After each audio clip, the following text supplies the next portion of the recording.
Hi all, welcome to Spur and Spices chipotle. ഇന്നത്തെ നമ്മുടെ special bread പക്കോടയാണ്.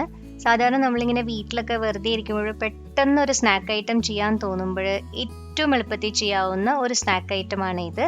ബ്രെഡിന്റെ ഒരു ആവശ്യം മാത്രമേ ഉള്ളൂ. അപ്പോൾ നമുക്ക് വീഡിയോയിലേക്ക് കിടക്കാം. അപ്പോൾ സാധാരണ ബ്രെഡ് പക്കോട പല രീതിയിൽ ഞാൻ ചെയ്യുന്ന കണ്ടിട്ടുണ്ട്. പക്ഷെ നമുക്കിവിടെ ഏറ്റവും നന്നായി കിട്ടിയത് ആദ്യം തന്നെ നമ്മൾ ഈ ബ്രെഡുകളൊക്കെ ഒന്ന് ടോസ്റ്റ് ചെയ്ത് എടുത്തു കഴിഞ്ഞിട്ട് ഉണ്ടാക്കുമ്പോഴാണ്. അപ്പോൾ അതിനായിട്ട് നമുക്കൊരു പാൻ ചൂടാക്കിയിട്ട് ഒരു 4 സ്ലൈസ് ബ്രെഡ് ഒന്ന് ചുമ്മാ ടോസ്റ്റ് ചെയ്തെടുക്കാം. അപ്പോൾ നമുക്ക് ഇനി ചെയ്യാനുള്ളത് ഇതിൻ്റെ ബാറ്റർ തയ്യാറാക്കലാണ്. അതിനായിട്ട് നമുക്ക് ഒരു ഏകദേശം 1/4 കപ്പോളം കടലമാവ് ഇവിടെ എടുത്തിട്ടുണ്ട്. ഇതിലേക്ക് നമ്മൾ ഒരു 1/2 ടീസ്പൂണോളം മഞ്ഞൾപ്പൊടിയും 1/2 ടീസ്പൂണോളം മുളക് പൊടി. ഇത് മുളക് പൊടി നിങ്ങളുടെ എരിവിനനുസരിച്ച് കൂട്ടുകയോ കുറയ്ക്കുകയൊക്കെ ചെയ്യാം കേട്ടോ. ഇനി ഇതിലേക്ക് നമ്മൾ ആവശ്യത്തിനുള്ള ഉപ്പും ഒരു 1/4 ടീസ്പൂണോളം ഗരം മസാലയും 1/4 ടീസ്പൂണോളം ബേക്കിംഗ് സോഡയും കൂടി ചേർത്ത് കൊടുത്തിട്ട് ഇതുപോലെ നന്നായിട്ടൊന്ന് ഇളക്കിയെടുക്കാം.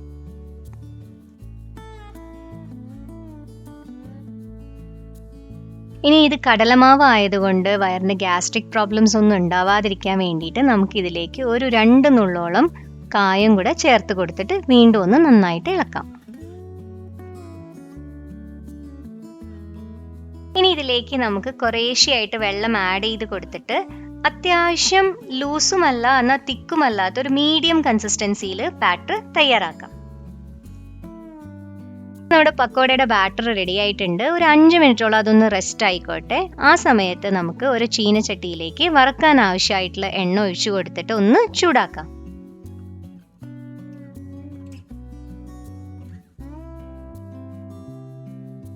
ഇനി ഈ എണ്ണ ചൂടാവുന്ന സമയം കൊണ്ട് നമ്മൾ നേരത്തെ ടോസ്റ്റ് ചെയ്ത് വെച്ചിരിക്കുന്ന ബ്രെഡ് ഉണ്ടല്ലോ, അത് നമുക്കൊന്ന് കട്ട് ചെയ്തെടുക്കാം.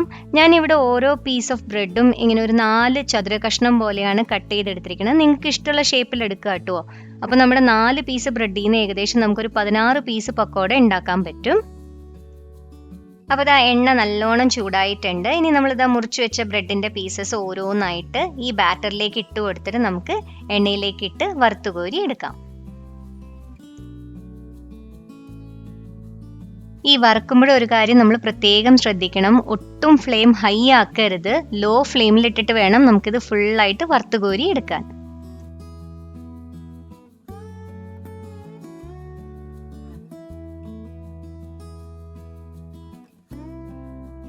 അപ്പൊ നമ്മുടെ ഫസ്റ്റ് സെറ്റ് റെഡി ആയിട്ടുണ്ട്. ഇത് നമുക്കൊന്ന് കോരിയെടുക്കാം.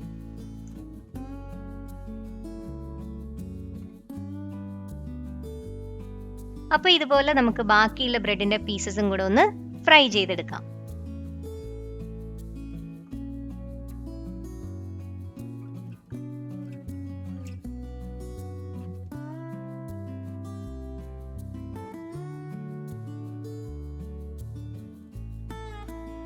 അപ്പോൾ ഇതാ ഇത്രയേ ഉള്ളൂ. ഈസി ആയിട്ടുള്ള ബ്രെഡ് പക്കോട നമുക്ക് പെട്ടെന്ന് തന്നെ തയ്യാറാക്കാവുന്ന വീഡിയോ എല്ലാവർക്കും ഇഷ്ടപ്പെട്ടു കാണുമെന്ന് നമ്മൾ വിശ്വസിക്കുന്നു. ഇഷ്ടപ്പെട്ടു എങ്കിൽ please like, share and subscribe. നിങ്ങളുടെ സപ്പോർട്ട് എന്നും ഉണ്ടാവും എന്നുള്ള പ്രതീക്ഷയിൽ നമുക്ക് അടുത്തൊരു വീഡിയോയിൽ കാണുന്നവരെ ബൈ.